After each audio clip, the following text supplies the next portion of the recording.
Assalamualaikum warahmatullahi wabarakatuh. Hi everyone. Salam sejahtera untuk kamu semua di HT01 and also di HT02. Basically in this video I like to teach about the population ecology. On our previous lesson we learned a lot about the ecology. We are focused about the ecosystem. Semasa kita belajar ekologi, saya ada banyak membincangkan tentang ekosistem, iaitu melibatkan bagaimana biotic component interact dengan biotic component, serta biotic component interact dengan abiotic component. Di sini kita akan melibatkan bagaimana biotic component serta abiotic component ini interact antara satu sama lain melalui dua perkara. Yang pertama melalui energy flow, yang kedua adalah melalui nutrient cycle. Jadi adalah lebih baik sekiranya kita melanjutkan pelajaran kita masih lagi melibatkan ekologi. Di sini kita akan fokus kepada population.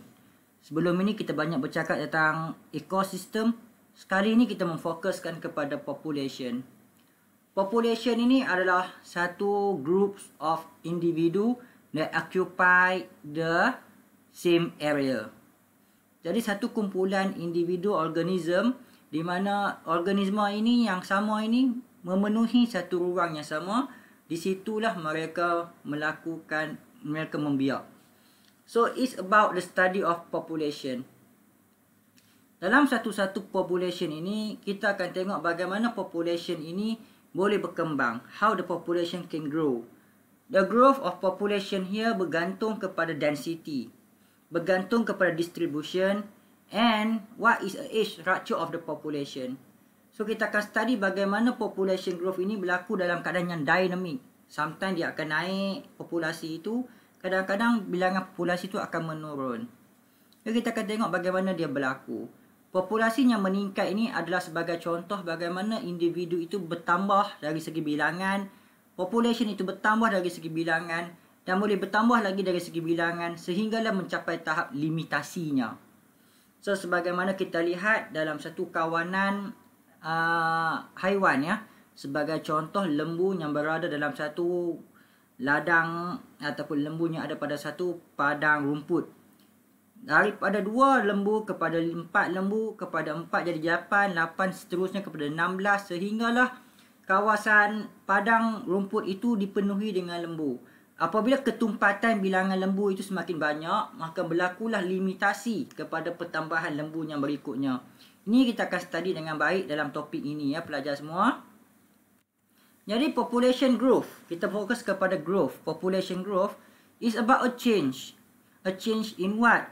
A change in the number of individuals ataupun population size. A change in the number of individuals ataupun population size. Seperti yang saya bincangkan tadi ya pelajar ya. Population growth ini melibatkan pertambahan atau pengurangan. Dia ada satu yang dynamic. Sometimes dia bertambah, kadang-kadang yang berkurang.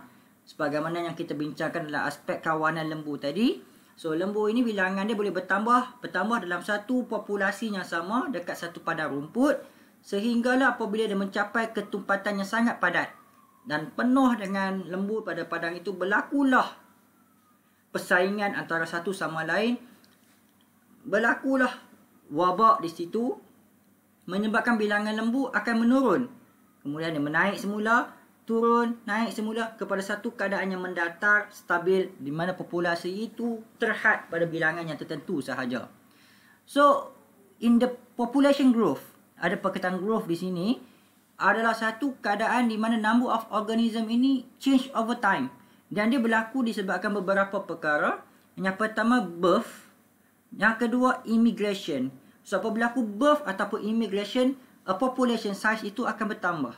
Namun begitu sekiranya berlaku death ataupun immigration, dia menyebabkan populasi size itu akan menurun. So ini menambahkan bilangan birth dengan immigration. Manakala death and emigration adalah melibatkan penurunan bilangan populasi. So ini yang kita akan lihat dalam population growth. Baik pelajar. Lebih baik untuk kita tengok bagaimana sekiranya kita dapat plot keadaan ini dalam bentuk graph. Apabila kamu diminta untuk membentuk satu graf berkaitan dengan population growth, part CY adalah population size. Saya ulang sekali lagi ya pelajar. Part CY ini adalah population size. Manakala part CX adalah time. So population growth ini is about a growth of the population size over time. Population size over time. So population have a tendency to grow exponentially. So kalau kamu nampak ini, dia grow secara exponentially. Kalau nampak naik macam ni, naik, rapidly increase. Ini adalah grow exponentially sekiranya enough resources. Sekiranya dia berada dalam satu kawasan, area di mana cukup sumber-sumber dia, ya. Namun, jadi bila kita buat graf itu, maka saintis akan melihatkan beberapa perkara. Yang pertama, mereka akan melihat dalam aspek biotic potential. Apakah yang dimaksudkan dengan biotic potential ini, pelajar? Apabila kamu diminta untuk bagi satu definisi berkaitan dengan biotic potential, it's about maximum reproductive capacity. So, highlight perkataan maximum reproductive capacity. Jadi, keupayaan satu-satu organisma itu untuk reproduce, melahirkan anak. So, maximum reproductive capacity of organism under optimum environmental condition. Highlight perkataan optimum environmental condition. Jadi, apa yang saya nak kamu faham dengan biotic potential ini? Biotic potential ini kamu perlu faham dengan aspek yang pertama, iaitu keupayaan satu-satu organisma itu untuk menambahkan bilangan dia. Jika dia berada dalam satu environmental yang sangat kondusif, optimum. Contohnya dua ekor lembu yang berada pada satu padang rumput yang sangat luas. Jadi sumber makanan dia sangat banyak. Di sini dia mampu untuk membiak daripada 2 ekor lembu, melahirkan anak lembu kepada 4, seterusnya kepada 8, sehinggalah keadaan kepada 26 dan berikutnya. Ia melibatkan satu situasi di mana kawanan lembu itu mampu menambahkan bilangan populasi dengan tanpa sebarang limitasi, disebabkan oleh under optimum environmental condition. Ini dinamakan sebagai biotic potential.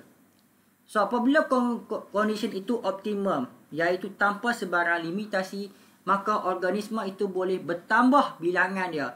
Population itu boleh bertambah bilangan dia dalam keadaan yang maksimum. Ini biotic potential. Biotic potential ini bergantung kepada beberapa faktor, pelajar sekalian. Yang pertama adalah beginning age of reproduction. Jadi mudah untuk kita faham reproduction age adalah berbeza antara satu individu kepada individu yang lain. Seperti mana manusia, biasanya umur akhir balik bagi manusia yang boleh melahirkan anak adalah antara 11 hingga 16 tahun. Berbeza dengan tikus, dia adalah lebih awal. 3, 4 ke 5 bulan dah boleh menambahkan bilangan anak. Melibatkan yang kedua adalah how often reproduction occur. So ada organisma kerap melakukan proses reproduksi ini. Ada organisma adalah yang lebih pemalu, ada setahun sekali saja mereka akan mengawan. Dan how many offspring are born at a time. Lebih cepat lagi banyak organisma itu mampu melahirkan anak, maka lebih tinggilah biotic potential dia. So biotic potential yang tinggi adalah pada umur reproduktif yang awal. Biotic potential yang tinggi adalah pada kekerapan mengawan yang tinggi. Biotic potential yang tinggi adalah pada kelahiran anak yang banyak. So ini adalah biotic potential, pelajar.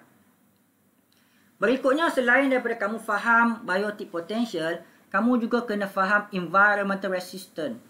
Kalau tadi kita bercakap tentang reproductive capacity yang tanpa sebarang limitasi. Namun terdapat secara asasnya dalam alam ini pasti ada limitasi kepada biotic potential. Satu-satu organisma itu tak boleh menambahkan bilangan anak tanpa kawalan alam. So environmental resistance is a combination of the biotic and abiotic potential factor. Biotic and abiotic factor. Highlight perkataan combination biotic and abiotic factor. So aspek biotic dan abiotic factor pada environmental resistance ni akan limit the population growth of organism. Limit the growth of population. So when the population become large, ini adalah biotic potential, biotic factor. When the population become large, they tend to run out some limiting resource, such as external factor, iaitu ini, dan internal mechanism, iaitu ini. So, semua perkara ni, iaitu predation, nutrient, light, space, competition, dan behavioral adaptation ni adalah limiting factor yang boleh limit the growth of population. Ini saya harap semua jelas pada keadaan ini. Apabila kamu tengok pada graf ini ya, ini adalah population size, ini adalah time. Organism akan bertambah bilangannya dalam satu populasi itu dan mencapai tahap biotic potential yang maksimum. Ini biotic potential yang maksimum ya. Kamu nampak dia bertambah bilangan sehinggalah mencapai ke tahap limitasi. Ini limitasi dia. So ini adalah limitation yang berlaku daripada sini sehingga ke sini disebabkan oleh environmental resistance. So ini akan kita dapat describe dalam bentuk graf, dan graf yang akan terhasil ni adalah S-shaped growth curve. So later on saya akan bincangkan perkara yang berkaitan dengan carrying capacity pada video akan datang. Jadi assalamualaikum warahmatullahi wabarakatuh. Salam sejahtera semua. Bye.